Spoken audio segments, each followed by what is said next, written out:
Hello students, I hope you are doing good. आज की class में हम बात करेंगे हेल्थ एंड डिजीज़ की। एक्चुअली हम एक नया चैप्टर शुरू कर रहे हैं विच इज़ चैप्टर नंबर 7। और ये चैप्टर हमारी हेल्थ और होने वाली बहुत सारी डिजीज़ और उनके कॉजेटिव एजेंट्स के बारे में है। जब हम हेल्थ एंड डिजीज़ की बात करते हैं तो सबसे पहले क्वेश्चन ये आता है कि हम हेल्दी होना किसको बोलते हैं। हमारी बॉडी में अगर हम हेल्दी हैं या हम बोलते हैं कि we are in good health, what does it mean? उसका मतलब क्या है? डिजीज़ होना क्या होता है और डिजीज़ क्यों होती है? डिजीज़ कौन कौन सी तरह की होती हैं? ये सारी चीज़ें आज हम डिस्कस करेंगे। तो ये चैप्टर कई पार्ट्स में डिवाइडेड है। हम शुरू करते हैं चैप्टर नंबर 7, जिसका फर्स्ट पार्ट में we will discuss about health and disease. So let's start our chapter. So what is health? अब हेल्थ हम किसको बोलते हैं या हम अच्छा स्वास्थ्य किसको बोलते हैं, इसके लिए हम कुछ कॉन्सेप्ट समझना चाहते हैं कि जब से शुरुआत से एंशियंट टाइम से हेल्थ हर एक आदमी के लिए, हर एक इंसान के लिए बेहद ज़रूरी चीज़ है। हम हमेशा एक अच्छा ज़िंदगी बिताना चाहते हैं, एक अच्छा जीवन जीना चाहते हैं, लेकिन उसके लिए हमको हेल्दी रहना पड़ेगा। अब उस हेल्दी रहने के लिए हम हेल्थ किसको मानते हैं और हम कैसे समझते हैं कि एक अच्छी हेल्थ क्या है, वो हम लोग शुरुआत से समझने की कोशिश करते हैं और हम देखते हैं कि हमारे एंशियंट टाइम में हेल्थ का क्या कॉन्सेप्ट था और आज हम हेल्थ किसको मानते हैं। तो अगर हम देखें हमारे एंशियंट आयुर्वेदा सिस्टम में हेल्थ को तीन फंडामेंटल एनर्जीज यानी 3 फंडामेंटल एनर्जीज का बैलेंस माना गया है। और वो 3 फंडामेंटल एनर्जीज हैं हमारी वात, कफ एंड पित्त। जब हम इन तीनों को एक साथ जोड़ते हैं या इन तीनों को हम एक साथ रखते हैं तो हम इसको बोलते हैं त्रिदोष आयुर्वेदा में। तो आयुर्वेदा का जो कॉन्सेप्ट है उसके अकॉर्डिंग अगर हमारे अंदर 3 एनर्जीज वात, कफ और पित्त ये बैलेंस रहती हैं, तब हम एक हेल्दी ह्यूमन बीइंग हैं। और इसी आयुर्वेदा से धीरे धीरे धीरे धीरे और भी हमारा जो मेडिसिनल सिस्टम है, एंशियंट मेडिसिनल सिस्टम है, वो डेवलप होना शुरू हुआ। और यहाँ पर जो आप एक फिगर देख रहे हैं ये है ऋषि सुश्रुत की, जिनको फादर ऑफ सर्जरी बोला जाता है। ऑलराइट, तो ये थी हमारे इंडिया में आयुर्वेदा की बात। अब हम बात करते हैं एंशियंट ग्रीक्स में। तो एंशियंट ग्रीक्स में पर्टिकुलरली एक पर्सन थे जिनका नाम था हिपोक्रेट्स। जब आप डॉक्टर बनेंगे तो आप हिपोक्रेटिक ओथ लेंगे, राइट? ये हिपोक्रेट्स वही हैं। तो हिपोक्रेट्स ने बोला कि हेल्थ हमारी बॉडी और माइंड की स्टेट है जहाँ पर 4 ह्यूमर्स यानी 4 तरीके के जो लिक्विड और फ्लूइड है जो हमारी बॉडी के अंदर होते हैं, जब वो बैलेंस होते हैं तब हम बोलते हैं कि हम हेल्दी हैं। अब वो क्या है वो 4 ह्यूमर्स या 4 लिक्विड्स? बेसिकली ह्यूमर जो है वो लेटिन वर्ड से आया है और लेटिन वर्ड में ह्यूमर जो होता है उसका मतलब होता है लिक्विड या फ्लूइड। ओके, तो वो 4 फ्लूइड्स कौन कौन से हैं? पहला है ब्लड, जो कि हमारा कनेक्टिव टिश्यू है, लिक्विड कनेक्टिव टिश्यू है। दूसरा है फ्लैम, जो कि रेस्पिरेटरी म्यूकस होता है और जब हम खांसते हैं तो वो बाहर निकल के आता है। इसको हम लोग दूसरे नाम से भी बोलते हैं, जिसको हम लोग बोलते हैं स्प्यूटम। ऑलराइट, सो दूसरा हो गया हमारा फ्लैम या स्प्यूटम। तो ये हो गया हमारा सेकंड ह्यूमर। नाउ थर्ड आता है येलो बाइल। तो एंशियंट ग्रीक की फिलॉसफी के हिसाब से जो हमारे डाइजेस्टिव फ्लूइड्स हैं वो हमारे येलो बाइल की कैटेगरी में आते हैं। और चौथा है वो है हमारा ब्लैक बाइल। जो ब्लैक बाइल होता है वो ऐसा बिलीव किया जाता है इस सिस्टम के अंदर यानी ग्रीक सिस्टम के अंदर कि ये एक ब्लैक कलर का लिक्विड होता है जो किडनी और स्प्लीन से ऊज आउट होता है। पर्टिकुलरली जब वो लोग सर्जरी करते थे तो उनको जब वो किडनी को कट करते थे, कट लगाते थे, तो वहाँ से कुछ ब्लैक कलर का, ब्लैकिश कलर का फ्लूइड निकलता था। तो वो बोलते थे कि ये एक ब्लैक बाइल है। और उनके अकॉर्डिंग, इस फिलॉसफी के अकॉर्डिंग, ये सैडनेस को कॉज करता है, यानी इससे हमारे अंदर एक एक दुखद भाव आता है, एक सैडनेस की फीलिंग आती है। तो ये जब चारों चीज़ें बैलेंस होती हैं as per the ancient Greek philosophy, तब हम उसको बोलते हैं कि हम हेल्दी हैं।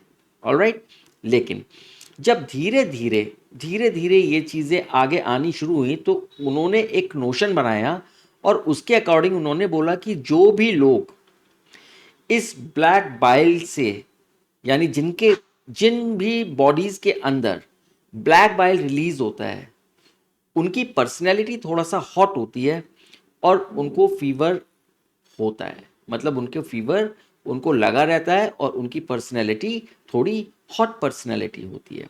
ऐसा उनको यानी ग्रीक फिलोसफर्स को या ग्रीक एंशियंट जो मेडिसिनल सिस्टम को फॉलो करने वाले हैं उनको ऐसा लगा। लेकिन जब धीरे धीरे ये चीज़ें डिस्कवर होना शुरू हुई और हमारी मॉडर्न साइंस डेवलप होना शुरू हुई तो एक साइंटिस्ट थे विलियम हार्वे। उन्होंने ब्लड सर्कुलेशन सिस्टम को डिस्कवर किया था। सो ये जो पोर्ट्रेट आप देख रहे हैं ये विलियम हार्वे का पोर्ट्रेट है। उन्होंने ब्लड सर्कुलेशन सिस्टम को डिस्कवर करा और साथ ही साथ उन्होंने नॉर्मल बॉडी टेम्परेचर को एक थर्मोमीटर से मेज़र किया और उन्होंने डिटरमाइन किया कि हमारी बॉडी का नॉर्मल टेम्परेचर कितना होता है। और जब उन्होंने देखा कि जो लोग so called persons with black bile, उनका बॉडी का टेम्परेचर भी वही टेम्परेचर है जो कि नॉर्मल बॉडी का जो या नॉर्मल लोगों का टेम्परेचर उनके क्लासिफिकेशन के अकॉर्डिंग सेम है, तो उन्होंने इस बिलीव को या इस ये जो नोशन था या ये जो हाइपोथेसिस थी इसको उन्होंने डिसरिगार्ड किया, उसको उन्होंने डिस्कार्ड किया।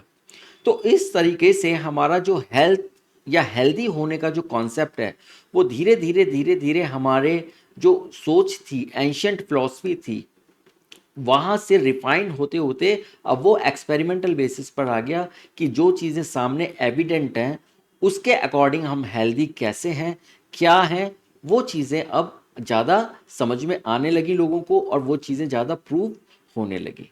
ओके, नाउ अगर हम देखें हेल्थ का मतलब सिर्फ इतना नहीं है कि हमारे अंदर कोई डिजीज़ नहीं है।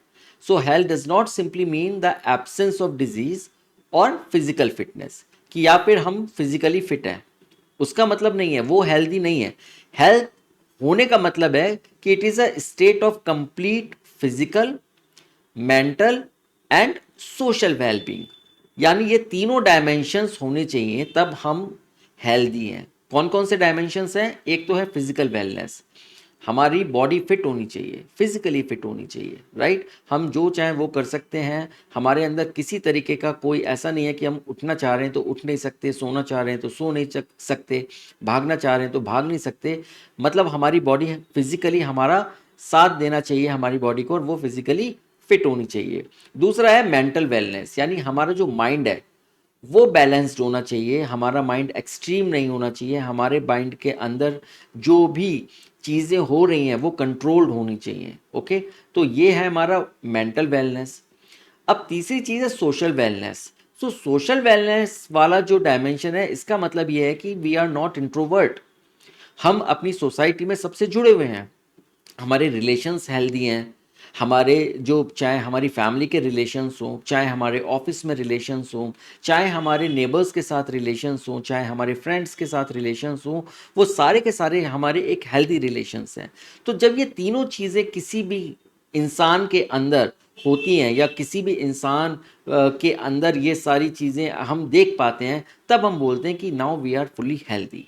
अब इसमें से जो भी चीज़ थोड़ा भी कम होगी या थोड़ा एब्सेंट होगी, तब हम धीरे धीरे बोलते हैं कि हम हेल्दी नहीं हैं या हमारी हेल्थ डाउन हो रही है। तो जब भी आप हेल्थ के बारे में सोचें, आप हमेशा सोचें कि हेल्थ हमारी इन तीन चीज़ों को यानी फिजिकल वेलनेस, मेंटल वेलनेस और सोशल वेलनेस का एक बहुत ही बैलेंस्ड तरीका है हमारी ज़िंदगी को जीने का। ओके, तो इसको हम लोग बोलते हैं health. Now healthy people are more productive, more efficient and likely to live longer। ये बहुत ही मतलब एक ऐसी चीज़ है जो सब लोग जानते हैं कि वो बहुत ज़्यादा प्रोडक्टिव होते हैं। अब यहाँ पर दो पिक्चर हैं, अगर आप देखें, ये एक हेल्दी पर्सन है और ये एक इल पर्सन है। तो अब ये हेल्दी पर्सन है, ये ज़्यादा प्रोडक्टिव होगा, ये ज़्यादा काम कर पाएगा, राइट, बिकॉज इसकी बॉडी इसके साथ है, इसका माइंड इसके साथ है और साथ में ये सोशली कनेक्टेड भी है।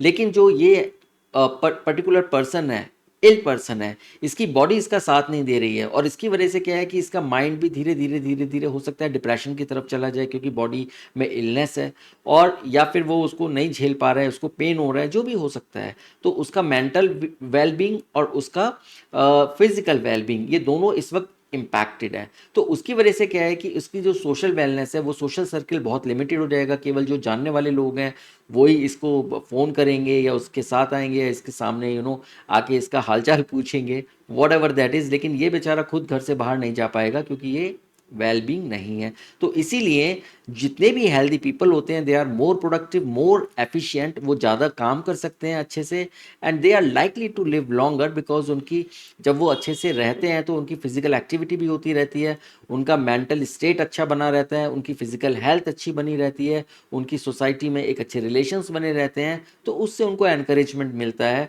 एक लंबा ज़िंदगी जीने का, और उनकी बॉडी भी इस चीज़ के लिए, एक उनकी इम्यूनिटी और हर चीज़ उनकी बहुत अच्छे से डेवलप होती है। इसीलिए healthy people are more productive, more efficient and likely to live longer life. Now there are many factors which affect our overall health. क्या हैं वो फैक्टर्स जिनकी वजह से हमारी टोटल जो हमारी ओवरऑल हेल्थ है वो इम्पैक्ट करती है। अगर हम उन चीज़ों को देखें तब हमको समझ में आएगा कि कुछ चीज़ें तो हमारे कंट्रोल में हैं, लेकिन कुछ चीज़ें हमारे कंट्रोल में नहीं होती हैं। For example lifestyle. अब लाइफस्टाइल में क्या होता है, लाइफस्टाइल का मतलब है कि हम किस तरीके से अपनी ज़िंदगी जी रहे हैं, है ना। जैसे हम क्या खा रहे हैं, क्या पानी हम लोग पी रहे हैं, हम क्या ठीक तरीके से सो रहे हैं, या हम रेस्ट ले पा रहे हैं, हमारी बॉडी अच्छे से रेस्ट ले पा रही है, हम एक्सरसाइज कर रहे हैं, क्या हम लोग, हमारी क्या हैबिट्स हैं, क्या हम लोगों ने कुछ हॉबीज़ को डेवलप करा है जिससे हमारी मेंटल वेलबींग अच्छी हो या हमको अच्छा लगे, या हमारे अंदर क्या चीज़ की कमी है, हम स्ट्रेस को कैसे मैनेज करते हैं। जब हम ये सारी चीज़ों को देखते हैं तो इट बिकम्स अवर लाइफस्टाइल। और यहाँ पर आप देखिए लाइफस्टाइल का एक तरीके से हम लोग, इसमें एक्सरसाइज भी है, इसमें गुड फूड भी है, इसमें वाटर भी है, इसमें आपका टाइम मैनेजमेंट भी है, और इसमें आपका एक हेल्दी रहने की जितनी भी चीज़ें हो सकती हैं वो सारी चीज़ें इंक्लूडेड हैं। तो लाइफस्टाइल हमारी ओवरऑल हेल्थ में बहुत ज़्यादा इम्पैक्ट डालता है, और लाइफस्टाइल से ही रिलेटेड आजकल तो बहुत सारी ऐसी डिजीज़ेज़ हैं जो लाइफस्टाइल से डायरेक्टली जुड़ गई हैं। For example diabetes, for example आपके कार्डियोवास्कुलर फंक्शंस जो हैं वो, और तो और आपका आपका मेंटल वेलबींग वो भी आपके लाइफस्टाइल से जुड़ा हुआ है। तो अगर आप एक अच्छी ज़िंदगी जीना चाहते हैं तो आपका लाइफस्टाइल एक अच्छा होना चाहिए या आपको बनाना चाहिए, राइट। क्या कमियां हैं, आपको एक पेपर पेन लेके और देख लीजिए कि आपका क्या रूटीन है और आप उसमें क्या इंप्रूवमेंट कर सकते हैं, तो that will definitely improve your lifestyle, और वो आपको हेल्दी रहने में मदद करेगा। Now second thing is genetic disorders. अब जेनेटिक डिसऑर्डर्स क्या होते हैं, कुछ डेफिशिएंसीज होती हैं हमारे अंदर जो बच्चे उनको कैरी करते हैं अपने मदर और फादर से। तो अगर इस तरीके का कोई जेनेटिक डिसऑर्डर है, कोई डेफिशिएंसी है, कोई डिफेक्ट है, या कोई चाइल्ड अपने पेरेंट्स से वो बाय बर्थ ही वो इनहेरिट कर रहा है, तो then that's a big problem, और उसमें उसका कोई कंट्रोल नहीं है, उस बेचारे का कोई दोष नहीं है। उसको ये जेनेटिक प्रॉब्लम उसको हेरिटेज में मिली है, उसका ये एक तरीके का देखा जाए तो ये हेरिटेबल कैरेक्टर है। तो अब वो कुछ नहीं कर सकता, बट क्या करें, इट्स अ बैड लक। तो वो उसको एक हेल्दी लाइफ जीने नहीं देगा। तो जेनेटिक डेफिशिएंसीज एक फैक्टर हैं जो हमारी हेल्थ को इम्पैक्ट डेफिनेटली 100% करेंगी। देन हमारी बॉडी का इम्यून सिस्टम। अब हमारी बॉडी का इम्यून सिस्टम एक तरीके का आप मान के चलिए कि जैसे हमारे सोसाइटी के अंदर पुलिस होती है, और पुलिस का काम होता है कि क्रिमिनल्स को वॉच रखना, क्रिमिनल्स को क्राइम ना होने देना, वो कोशिश करते हैं कि किसी तरीके का क्राइम ना हो, या अगर क्राइम हो जाता है तो वो उन क्रिमिनल्स को पकड़ते हैं। तो ठीक इसी तरीके से इम्यून सिस्टम भी हमारी बॉडी का एक तरीके का पुलिस सिस्टम है। ये देखता रहता है कि हमारी बॉडी के अंदर किसी तरीके का कोई ऐसा पैथोजन या ऐसा कोई माइक्रो ऑर्गेनिज्म तो नहीं एंटर कर गया, या कोई ऐसा फैक्टर तो एंटर नहीं कर गया जिसकी वजह से हमारे को कोई डिजीज़ हो रही है। फॉर एग्जाम्पल अगर हम डिजीज़ की बात करें तो दो तरीके की डिजीज़ होती हैं, एक होती है इन्फेक्शियस डिजीज़ और एक होती है नॉन इन्फेक्शियस डिजीज़। तो इन्फेक्शियस और नॉन इन्फेक्शियस डिजीज़ के जो फैक्टर्स होते हैं वो सब अलग अलग होते हैं, हम लोग वो अभी देखेंगे थोड़ी देर में। लेकिन हमारी बॉडी की इम्यूनिटी ये कंट्रोल करती है कि हमारी बॉडी में डिजीज़ होगी या नहीं होगी, और काफ़ी हद तक हमारी बॉडी जो हेल्दी रहती है वो हमारी इम्यूनिटी की वजह से ही रह पाती है, राइट। तो इम्यूनिटी का हमारा मेजर रोल है हमारी बॉडी को एक एक हेल्दी बॉडी रखने में। Alright, then environment. अब एनवायरनमेंट का क्या रोल है भाई, एनवायरनमेंट में पॉल्यूशन हो रहा है या नहीं हो रहा। जब आप देखते हैं कि एक पर्टिकुलर सीज़न के अंदर पॉल्यूशन होना शुरू हो जाता है, और इंडिया के अंदर अगर हम खासकर बात करें और पर्टिकुलरली नॉर्थ की अगर मैं बात करता हूँ, तो नॉर्थ में यूजुअली अगर दिवाली के आसपास तो बहुत ज़्यादा पॉल्यूशन रहता है। अब ये बहुत सारे फैक्टर्स होते हैं इसमें, कुछ लोग बोलते हैं कि पराली जल रही है, कुछ लोग बोलते हैं कि पटाखे जल रहे हैं, एनीवेज जो भी है, लेकिन और कुछ लोग बोलते हैं कि सीज़न डाउन हो गया है, कोल्ड होना शुरू हो गया है, तो उससे एयर में धीरे धीरे वो चीज़ें कॉन्सेंट्रेट हो रही हैं।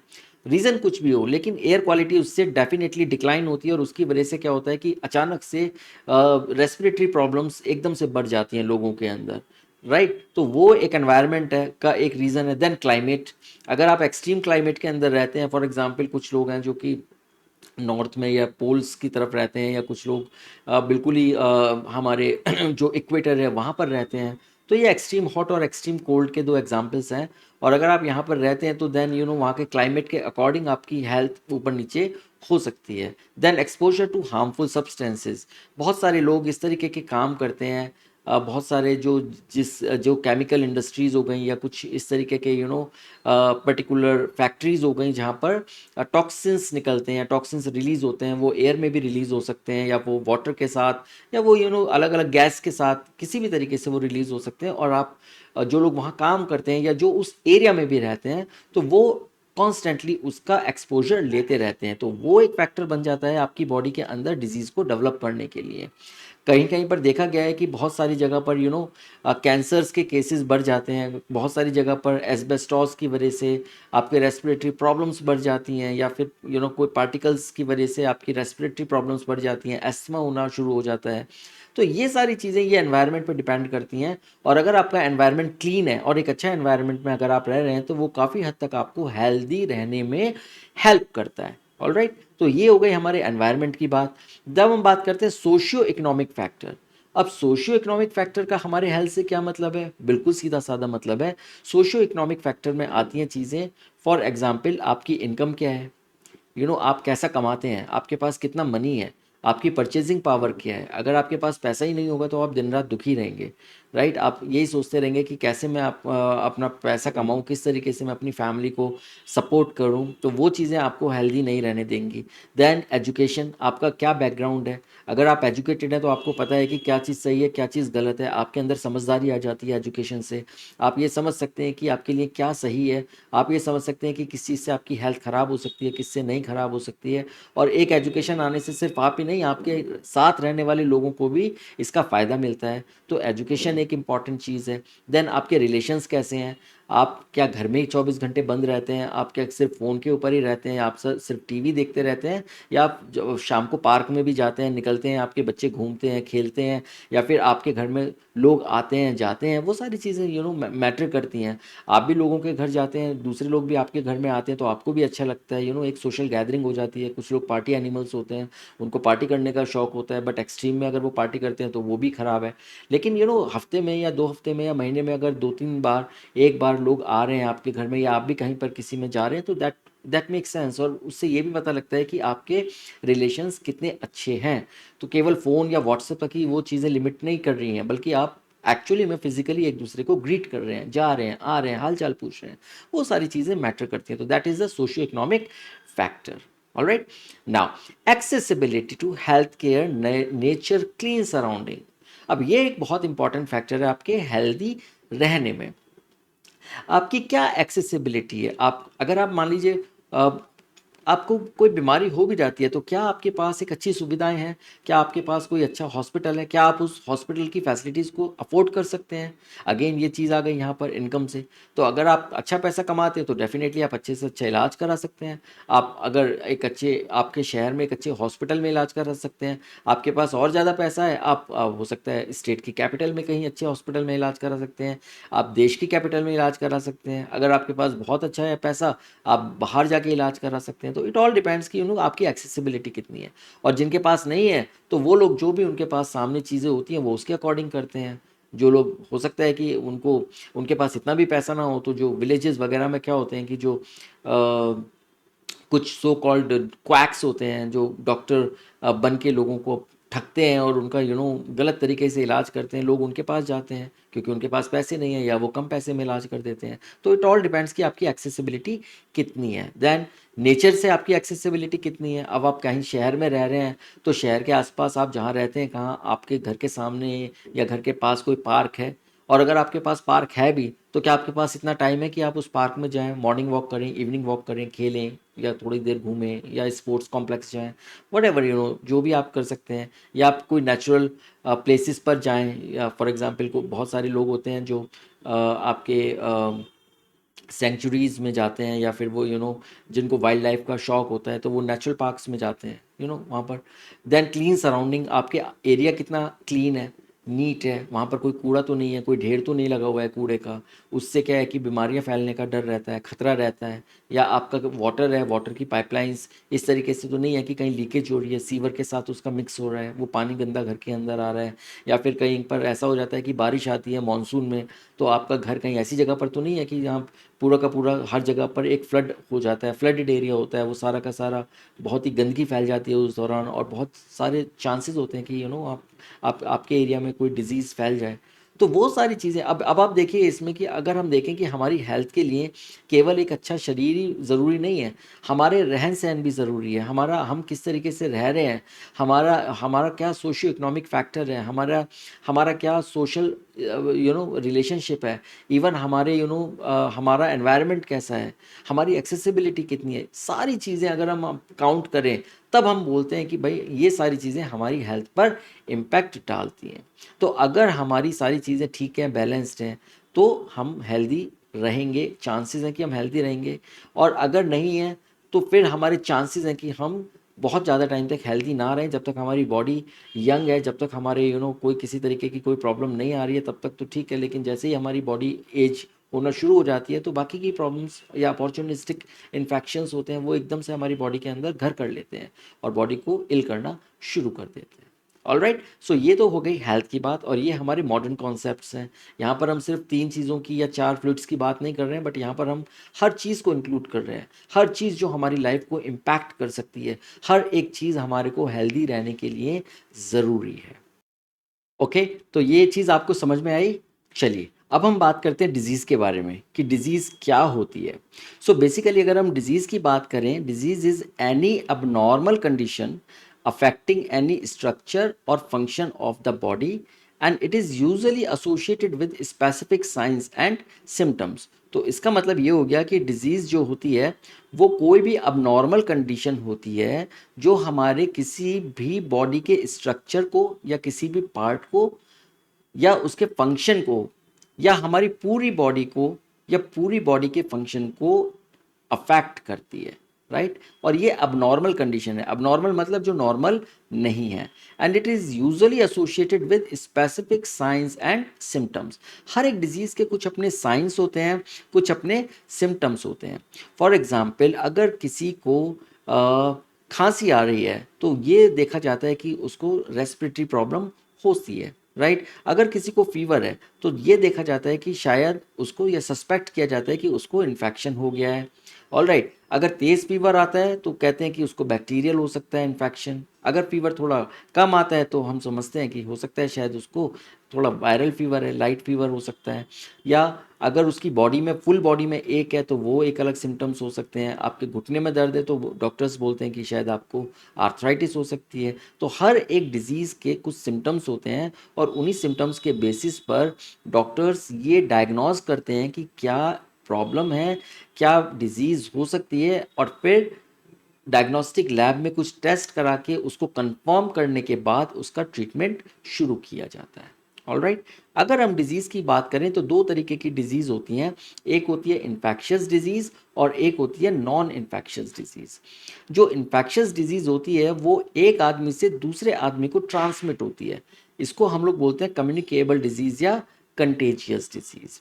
नॉन इन्फेक्शियस डिजीज़ एक आदमी से दूसरे आदमी को ट्रांसफ़र नहीं होती, इसलिए हम इसको बोलते हैं नॉन कम्युनिकेबल या non contagious disease.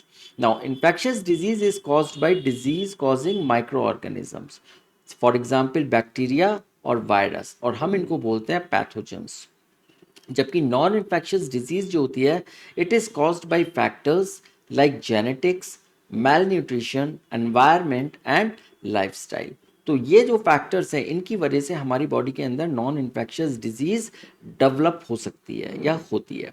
Now infectious disease के कुछ एग्जांपल्स हैं tuberculosis, AIDS, rabies, COVID etcetera, right. और जबकि नॉन इन्फेक्शियस डिजीज के एग्जांपल्स हैं स्ट्रोक, हार्ट डिजीज, कैंसर, उसके अलावा ऑस्टियोपोरोसिस या आर्थराइटिस, ये सारे भी एग्जाम्पल्स हैं.